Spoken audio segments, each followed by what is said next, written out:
வந்த பெண்ணை காவல் நிலையம் அழைத்துச் சென்ற நிலையில் பெண்ணுக்கு ஆதரவாக வந்த நபரை காவல் ஆய்வாளர் தாக்கியதாக குற்றச்சாட்டு எழுந்துள்ளது. இந்நிலையில் பெண்ணுக்கு ஆதரவாக காவல் நிலையம் வந்த ராயபுரம் எம்எல்ஏ விஜய் தாமு காவல் ஆய்வாளருடன் வாக்குவாதத்தில் ஈடுபட்டார். அந்த காட்சிகள் தற்போது வைரலாக பரவி வருகிறது.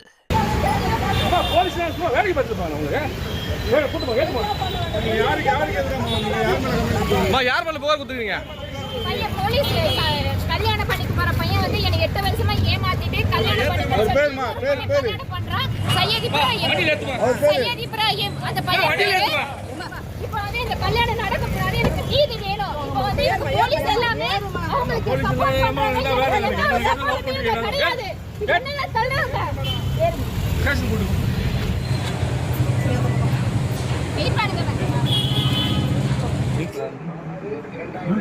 உங்க துறை முதலமைச்சர் துறை, நீங்க என்ன தவறு பண்ணாலும் அது முதலமைச்சர் தான் சாரும். ஓகேங்களா? நீங்க என்ன பண்றீங்க பதில் சொல்லலாம். இல்லைன்னா நான் ஸ்ட்ரைட்டா அங்க போய் இப்பதான் போலீஸ்காரர்கிட்ட பேசிதான் வரேன். ஓகேங்களா? இப்ப நான் போலீஸ்காரர்கிட்ட பேசிதான் உள்ள வரேன். அவர் விஷயத்துக்கு வர பேர் போட்டது ஏலம் பார்த்தோம். அங்க போய் வரும்போது போலீஸ் கூட்டு வந்தா நீங்க சொல்றது ரைட்டு. இதை வச்சு ஸ்டாப் பண்றது. இது வந்து ஒரு பொது இடத்துல கல்யாணம். நான் சொல்லிட்ட காலையில் அவன் வந்து பையன் பேசலாம் பாதுகாப்பு கேட்டாங்க. நான் தர முடியாதுன்னு சொல்லி அடிக்கிறவங்க யாரு இல்ல. ஒரு நிமிஷம் கேளுங்க, ஒரு நிமிஷம் போறீங்க. 10 ரூபா சொல்லலாம் கேட்கலாம், என்ன பண்ண முடியும்? போலீஸ் ஒரு 10 ரூபாய் சொல்றாங்க, வாங்க வாங்க. அதுக்கு பப்ளிக் ஒன்றும் அடிக்கல. ஒரு கல்யாணம் அவர் அவரு அந்த கல்யாணம் அவர் யாரு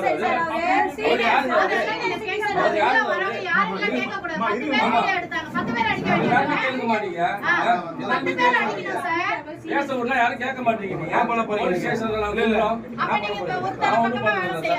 பொண்ணு எழுதி வாங்கி அனுப்பிச்சோம், சொல்லியாச்சு அனுப்பிச்சிட்டோம். அவரும் எழுதி வாங்கி கேட்டா அனுப்பிச்சாச்சு. இப்ப எல்லாமே வந்து என் பக்கம் தான் திரும்பி இருக்கு. அதான் உண்மை. நீங்க தான் பண்ணது ஒன் சைடு தான பண்ணுவீங்க. ஒன் சைடுல ஒண்ணும் பண்ணல சார். நாங்க ஏங்க பணம் வாங்கிட்டு பண்றீங்க. பணம் இல்ல, நாங்க பண்ணல. பணம் வாங்கிட்டு பண்றீங்க. பணம் நாங்க வாங்கல, அவசியம் கிடையாது. நீங்க சொன்னீங்கன்னா நாம பாப்போம். நடவடிக்கை எது நடவடிக்கை? போலீஸ் கூட்டு தான் நடவடிக்கை. போலீஸ்ல கூட்டு தான் வர முடியும். பொண்ணு ஒரு பொண்ணு வாழ்க்கை இருக்கு. அதுக்குலாம் பதில் அதான் ஆர்மன் போலீஸ் அம்சாச்சுங்க. அத அங்கதான் விசாரிக்கணும். வாமா சார். அண்ணா நல்லா கேட்டீங்க. உங்க துறை முதல்வர் துறை, என்ன தவறு நடந்தாலும் அவர் தான். இங்க ஒண்ணும் தவறு நடக்கலங்க. இங்க தவறு நடக்காம இவ்வளவு தவறு நடக்கலங்க. அலைய துரோட்டியா அடிக்கிறீங்க. ரவுடி சொல்றா பேசிக்கலாம். ஆமாங்க, வேற என்ன சொல்ல மாட்டீங்க? நான் கூப்பிட்டா வரணும், இந்த வரலையா? நாங்க என்ன கூப்பிட்டா வரல எதுக்கு? அவ்வளவு